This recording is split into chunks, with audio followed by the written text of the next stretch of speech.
சரி போய் லட்சியத்தை நிறைவேற்றுவாங்க. என்னங்க லட்சியம்? அட அம்மனை கல்யாணம் பண்ணதால அரசியலுக்கு வந்தீங்க. அதாருங்க எங்க லட்சியமே. ஏங்க அப்போ தொகுதிக்கு ஒண்ணும் நல்லது பண்ண மாட்டீங்களா?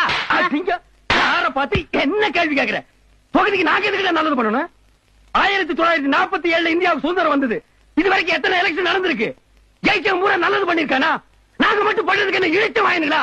இல்லாத புது பழக்கத்தை ஏன்டா ஏற்படுத்த சொல்றேன்? அப்படி நாங்க நல்லது பண்ணா மத்த ஜெயிச்சவெல்லாம் எங்க வீட்டு முன்னால வந்து கல்யாணம் தெரிஞ்சா ஏன்டா நல்லது பண்ணீங்கன்னு நீ காப்பாத்தியாடா? சரி விடு விடு விடு.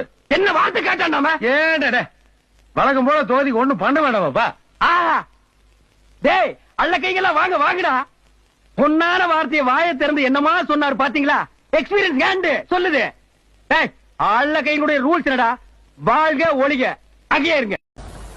தொழிலாளி கட்சி, முதலாளி கட்சி, சாமியார் கட்சி, வேலை இந்தியாவுல கோர்ஸ் கணக்கா வச்சுக்கிட்டு இருக்கான் கட்சியை.